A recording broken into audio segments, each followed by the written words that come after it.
Good afternoon, good afternoon, good afternoon. How we feeling?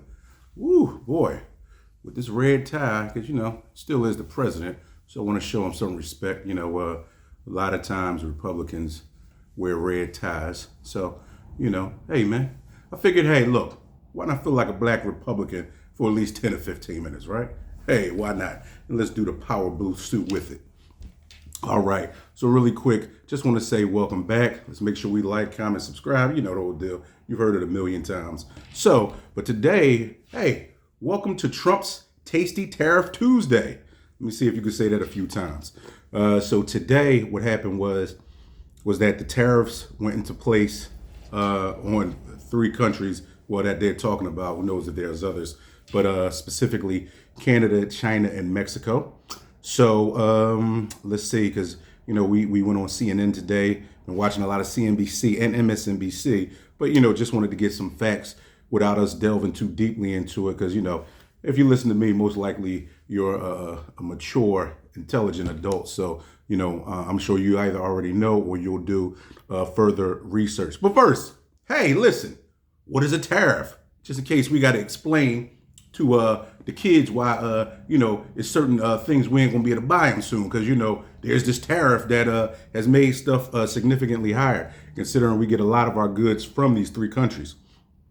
So a tariff is a tax on foreign goods and services that governments use to protect domestic industries and government income to produce more income for the country. So what happened was that there was already, I believe, a 10% tariff on China, but then he also added an additional 10% on top of that. Mexico already had, and once again, all of this stuff you can find, just about anywhere, abcnews.com, cnn.com. Mexico, he imposed a 25% tax on Mexico, and Canada, he imposed a 25% tax or tariff on them. So, a couple things we want to talk about. One thing is that, because also too, just, because I got a 401k and all this stuff too, but, I had a couple of friends that did actually vote for Trump, said, oh yeah, my stocks have been going up. What about all the people whose stocks went up? And that's cool. And we know, the Dow Jones is up and down. And so it actually plummeted about 600 points today. So the lowest that it's been since he's been in office, right? So, at some point maybe it'll go up. But just to let you know, sometimes what goes up will come down. So what does that do for the average person? The person that's not rich, the person, that may not make, as we always like to say, a six-figure income. Well, what it's going to do is that it's going to hurt a lot of people.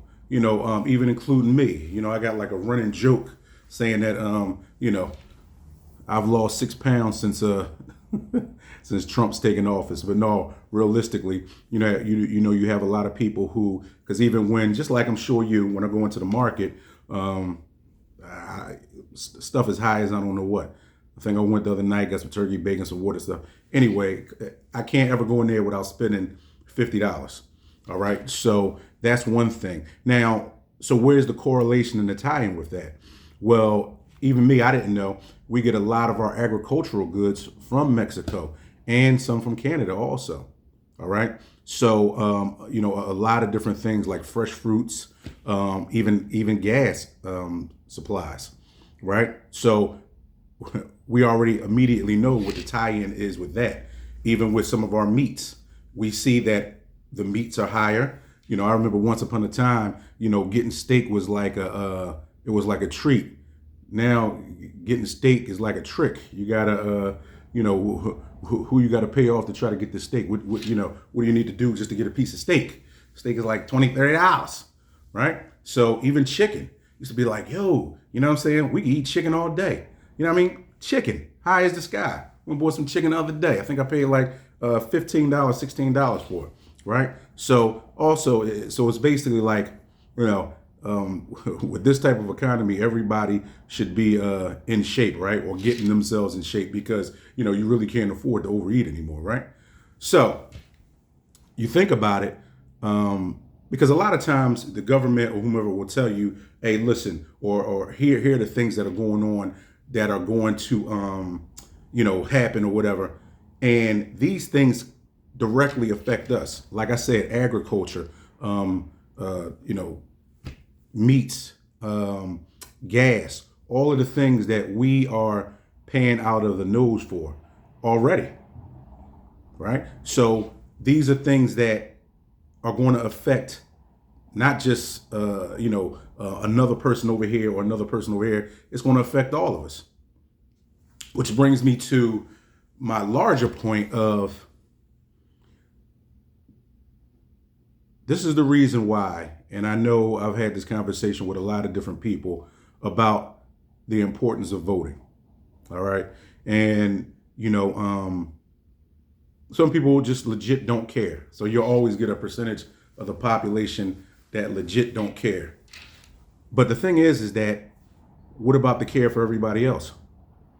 I'm not of Social Security age or anything like that, but that's also being threatened. What about those people who, I'm not a federal employee, but what about those people that are working in federal jobs, doing all that other kind of stuff? But I know what they could do.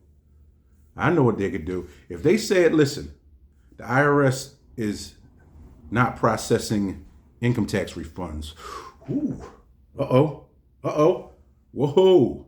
Then maybe we'll get some more protesters out there. Maybe we'll get some more people who take it seriously. Maybe we'll get some more people who say, hey, listen, it might not directly affect me, but it may affect my grandmother, or it may affect my aunt, or it may affect a friend, or it may affect a brother or a sister, right? So here's why it's important to stand up, not only stand up to, but stand for something important.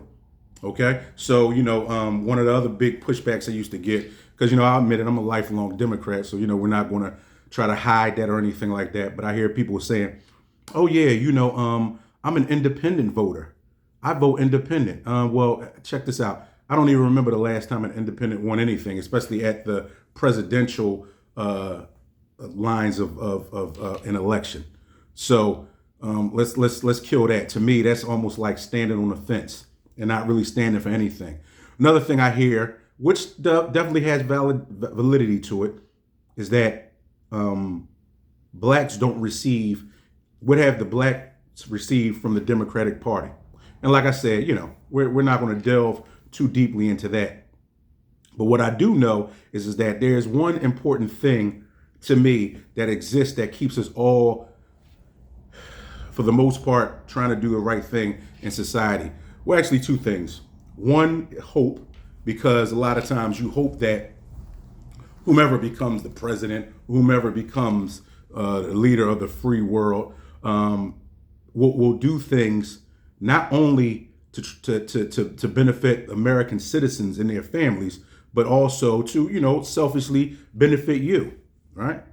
The bigger issue, though, is that you expect civility. You expect somebody to govern, no pun intended, themselves. To be a good steward of, how we live, right? Because the funny thing is this: if you're going to court, you don't want your lawyer to show up in a sweatsuit, right? What would you do? You think you would keep that lawyer? When you go to the doctor's office, you don't want the doctor sitting in there with a ski mask on and him telling you, hey, listen, I can't deal with you right now, but what I'm gonna do is that I just called one of the homies from over here to do such and such and such and such. So basically what I'm saying is that there's rules to it. There's a way that people have to conduct themselves. And once again, the same thing I said yesterday, once you start getting to these larger ages, 35, 40, 45, 50, 55, 60 and up, are we all going to make mistakes? Oh, yeah, sure we are. But you know what? We still have to have people that stand for something. So just like, and I know a lot of you didn't do it. Or maybe you did. Let me take that back. Maybe you did. So what I did was I watched the Ukrainian president the other day, Zelensky, sit there and, at first I was saying, well, I watched maybe the first 35 minutes of it, 40 minutes of it. And I said, well, what's the big deal? Just two guys sitting there talking. And it started with the one reporter saying, asking a question. Well, President Zelensky, you're here in such a formal setting in our White House. Why don't you have a suit on? I kind of thought about that, but he's in a situation where he's been fighting for years and years. I think he said since 2014, there's been these threats from Russia. I'm not sure if the actual fighting started then.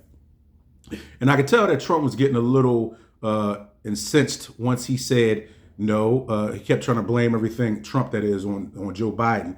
But once it started shifting to, and President Zelensky said, no, you are also a part of that. And there's been peace treaties signed, and, Putin continues to go around them, not honor them for whatever reason. And then our Vice President, J.D. Vance, who was a staunch hater of Trump before, or we don't say hate, a disliker of Trump, I guess, or opposition. Now, he's turned into the number one cheerleader. And in my estimation, he's the one that kind of made it go left. If you get a chance, just watch. It's about 54 minutes, 55 minutes, something like that. And you'll see. And what we saw right there, even with J.D. Vance, and instead of, typically, I guess, you have, just like with parenting, you have one good cop, you have one bad cop. So when J.D. Vance stepped in and started talking crazy, you would think that Trump would say, no. Let's sit down, let's work it out, let's do what we have to do. No, he didn't do that. What he did was he continued and he threw more gas on the flames. So what that did was cause the very, very awkward interaction between the two, even me watching, and then also, too, a sense of bullying, right? And what do we talk about? We've had plenty of, situations. Some of us have been bullied growing up. We've had plenty of these situations where, you have one person who just wants to be, the person to just not do stuff the right way, just wants to be a hindrance, just wants to be a thorn in somebody's side. And, the guy knows that U.S. has the upper hand as far as, trying to give them more money to do stuff. But what Trump can't seem to do is to stop blaming Joe Biden for whatever mistakes he feels like happened. And he doesn't want to take any accountability for any of the things he does. Which brings me to my last point, is why I know for me, and maybe many other staunch Democrats, and not saying, you can feel how you want to feel about Kamala Harris, but how do you feel about Donald Trump? Like, how do you already knew how he was. You already knew that he was a bully. You already knew that he was a misogynist. You already knew that he liked to grab women.